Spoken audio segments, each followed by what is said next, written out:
Anders Ericsson was a truly great cognitive scientist. He studied Sudoku players who were at the top of their game. He studied chess masters, grand master chess players. He studied prima ballerinas. He studied World Cup soccer players.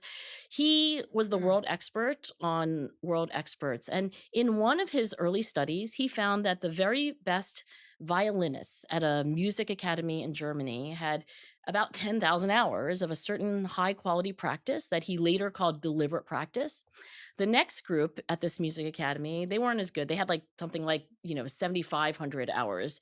Right. And then maybe the next group was like 5,000 hours. There were differences in the quantity of practice. And it became this very popular term that you got to do 10,000 hours of practice if you want to become great at what you do. But Anders, who passed away 5 years ago, to his dying day, wanted the world to know that it's not just the quantity of practice, it was the quality of what those musicians were doing, not just quantity, but quality. So when I talk about this second stage in the evolution of Paragon of Grit, and by the way, Anders and I did a lot of research together.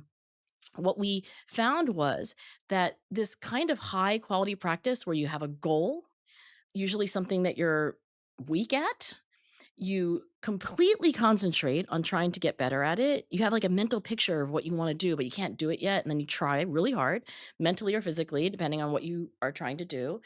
And then you get feedback on what you did well, maybe what you didn't do quite as well I as you hate need that part. to. That's the I that's the hate that's that the part. that's the part that stings. That's the hard part, right? Like the Yes. really hard because your ego is, screaming. And then you do it over and over again. That's the high quality practice. When you look at the thousands of hours of practice that a lot of us do, including myself, like when I met Anders, I was like, wait, I don't know if I believe this because I've been running like, if I tabulate all the hours I had jogged in my life, I was like, I should be Usain Bolt. And he was like, well, do you have a goal? And I was like, never. He was like, do you practice with complete effort and concentration? Like, I'm like, when I'm running? No, I'm listening to podcasts. And then he said, do you get immediate feedback on things that you could improve before you go out for your next run? And I was like, are you kidding? Who would give me that? So I was doing low quality practice. So the 10,000-hour rule is this: if you want to become great at what you do, you have to do thousands of hours, maybe not the exact number, 10,000, but yes, thousands of hours of the highest quality practice that you can do. And what Anders and I found together is that when you are really passionate and persevering about a long term goal, you are the sort of person who puts in more of those high quality hours.